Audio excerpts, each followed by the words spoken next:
Assalamualaikum everyone. Yesterday we have meeting with our supervisor and she guide us how to proceed toward the manuscript writing. I want to share insight here what she tell us. So might be it will help you. Uh, तो सबसे पहले जो हमारी बात हुई थी वो ये बात हुई थी कि कितने पेपर्स हम अपने थीसिस में से पब्लिश करवा सकते हैं। उसमें सबसे पहले जो था कि जो आपकी ओरिजिनल रिसर्च है that is come from your results. तो आपका एक जो पेपर है वो रिजल्ट्स में से निकलेगा दैट विल बी जो और हाई इम्पैक्ट पेपर। और सेकंड पेपर जो आपका निकल सकता है that is a literature review paper. और थर्ड पेपर आपका निकल सकता है कि अगर कोई कंसेप्ट आप अपने थीसिस में से निकालना चाह रहे हैं। फॉर एग्जांपल कोई आपने थ्योरी की इंटीग्रेशन की है।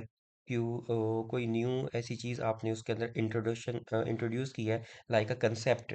तो आपको उस तरीके से भी लेके चल सकते हैं।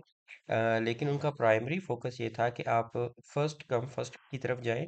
तीनों पेपर एक साथ स्टार्ट ना करें। जो आपका फर्स्ट पेपर है that is from result section, आप उस पे फोकस करें। सेकंड ये था कि लिखना किस तरीके से है इसको, क्या जिस तरीके से हमने थीसिस को राइट किया है चैप्टर बाय चैप्टर इस तरीके से लिखा जाए। सो शी टेल अस कि इसके मुख्तलिफ वेज हैं, लेकिन जो वेज उनको ज़्यादा बेटर लगा अपने एक्सपीरियंस से तो उन्होंने शेयर किया कि स्टार्ट फ्रॉम द मेथडोलॉजी, कि आप मेथडोलॉजी से लिखना शुरू करें। उसके बाद आप रिजल्ट्स को लिखें और रिजल्ट्स के अंदर आपने सिर्फ maximum 2 to 3 tables, 2 table 1 picture, क्योंकि जो जर्नल वाले हैं वो इतनी ज़्यादा चीज़ों को उसके अंदर एक्सेप्ट नहीं करते हैं। उसके बाद था कि डिस्कशन का चैप्टर लिखे एंड शी टेल कि समटाइम ऐसा भी होता है कि कुछ पर्सन रिजल्ट्स और डिस्कशन दोनों को साथ साथ भी लिख लेते हैं। No issue, it's actually depend on your comfort level how you write it. And she also tell us that कि we are beginner, so we don't have to be worry कि हम इस वक्त जो लिख रहे हैं चीज़ें हमारी बड़ी ज़बरदस्त होंगी। बस you have to do right, start writing. Discussion के बाद था लिटरेचर रिव्यू एंड देन था इंट्रोडक्शन एंड देन एब्स्ट्रैक्ट।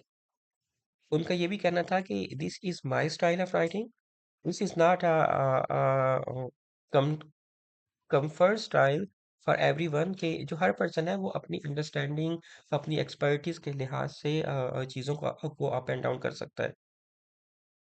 इसके बाद जो हमारी बात हुई वो ये हुई कि मोस्टली जो जर्नल्स हैं they take the word count from 3000 to 3500। इस पे उनका कहना ये था कि जब आप इनिशियल ड्राफ्ट लिखेंगे तो वो अगर 4000 या 5000 पे भी जाता है तो उसमें कोई इशू नहीं है। ठीक है, एंड लेटर ऑन जब आप उसको रिवाइज करोगे कट डाउन करोगे तो ये कम हो जाएगा। फिर ये था कि आपने तमाम चीज़ें अपने ओन वर्ड्स के अंदर लिखनी है, आपने थीसिस से कॉपी पेस्ट नहीं करना है। क्योंकि थीसिस के अंदर जो लिखने का स्टाइल होता है वो डिफरेंट होता है। आपके अंदर आपके पास वर्ड काउंट काफ़ी ज़्यादा होता है, आप डिटेल्स के अंदर चीज़ें मेंशन करते हो। यहाँ पर आपने क्या करना है, कंसाइज लिखना है। फिर डाटा को आपने किस तरीके से प्रेजेंट करना है। अ, एक टेबल रखना है, 2 टेबल रखना है। माइट भी शायद थीसिस के अंदर आपने 2 से 3 टेबल रखे हों, लेकिन यहाँ पर आप उनको आपस में मर्ज कर सकते हैं। और जो आपका फर्स्ट ड्राफ्ट है आप उसको को राइट अप करें। फिलहाल आप जर्नल की तरफ ना जाएं, ये उनका कहना था कि फिलहाल आप जर्नल की तरफ ना जाएं। आप लोग ऐसा करें कि इसको राइट अप करें, मोस्ट प्रोबेबली जर्नल्स की जो गाइडेंस सेम होती हैं। फिर उनका ये भी कहना था कि इट्स अप टू यू, कि अगर आप पहले जर्नल को देखना चाह रहे हैं, जर्नल को सिलेक्ट कर लें, फिर उसकी गाइडलाइन को सिलेक्ट कर लें और अपना राइट अप जो है उस गाइडलाइन के लिहाज से लिखना शुरू कर दें। तो it's totally up to you what you want, और आपको कौन सा प्रोसेस जो है वो बेहतर लगता है। फिर उन्होंने ये कहा था कि रिपोर्टिंग गाइडलाइन, के आजकल जितने भी जर्नल है ना वो रिपोर्टिंग गाइडलाइन मानते हैं। जैसे मेरी स्टडी थी कोजाई एक्सपेरिमेंटल। तो कोजाई एक्सपेरिमेंटल के लिए कौन सी गाइडलाइन यूज की हैं, उन गाइडलाइंस को देखना और उस गाइडलाइन को डाउनलोड करके देखें कि उसके तमाम कंपोनेंट आपने मीट किए हैं या फिर नहीं किए हैं। ये एक इम्पोर्टेंट पॉइंट था। फिर कहा था कि अच्छा कि आपने जर्नल कैसे सिलेक्ट करना है, इस पर भी बात हुई।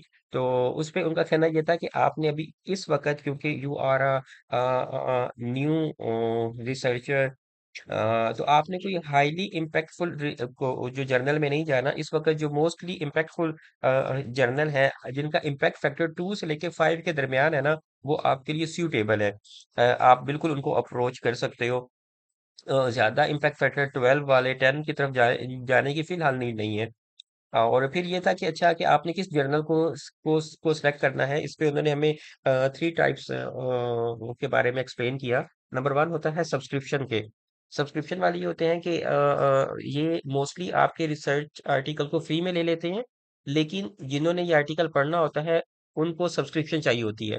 Like our university, they are subscribe to the many journal, तो ये एक्चुअली उनको पे करते हैं। लेकिन ये जो रिसर्चर होते हैं तो उनसे पेमेंट नहीं लेते हैं। तो you can explore this. Second is open access. Open access के अंदर ये था कि you have to pay the amount to the journal, which is mostly $3,000 to $4,000। तो इसमें भी उनका कहना ये था कि if you have a amount and you want पे इट, तो इट्स अप टू यू, आप पे कर सकते हो। लेकिन आप दूसरे ऑप्शन भी एक्सप्लोर कर सकते हो।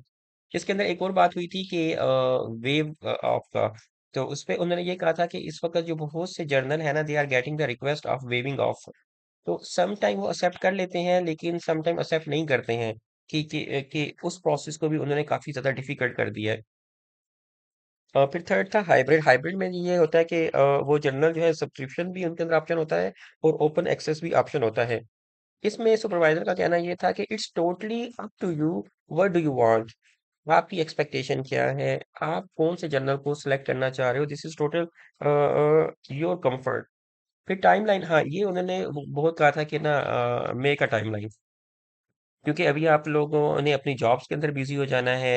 देन फिर डिफरेंट किस्म के टास्क आ जाते हैं आपके पास, लाइफ बिजी हो जाती है, तो इंसान इसको छोड़ देता है। लेकिन आपको नहीं पता कि फ्यूचर के अंदर जो आपकी वैल्यू है वो आपकी पब्लिकेशन से ही स्टार्ट होगी। ये काफी लेंथी प्रोसेस है, it takes almost 1 year to 2 years. तो ये प्रोसेस अगर आप आज स्टार्ट करेंगे 2026 में, तो 2027 के एंड में या 2028 के अंदर आपकी ये पब्लिकेशन होगी। और सेकंडली बात है कि पब्लिकेशन इतनी ज्यादा हो रही है कि आपकी जो रिसर्च जो आज आपने की है, ये कहीं इरेलीवेंट ना हो जाए टाइम के साथ। तो इस पे उन्होंने काफी ज्यादा फोकस किया। फिर उन्होंने क्या कहा कि क्रिएट अ स्ट्रिक्ट टाइमलाइन। ये इस पे उन्होंने बहुत ज्यादा फोकस किया कि आपको टाइमलाइन क्रिएट करनी है।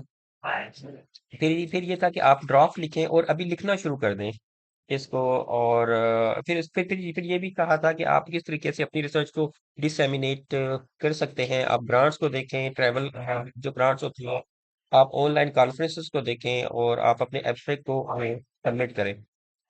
तो मेन समरी क्या होगी हमारी, कि मेथोडोलॉजी से स्टार्ट करें, और जो गाइडलाइन है उनको देखें आपकी रिसर्च से रिलेटेड। और जो इम्पैक्ट फैक्टर जर्नल है वो 2 to 5 ठीक है, और आपका जो वर्ड काउंट है वो 3000 से 5000 होना चाहिए। आई होप इस वीडियो से आपको कुछ हेल्प मिली होगी कि how you can move toward the publication. Thank you so much for watching this video.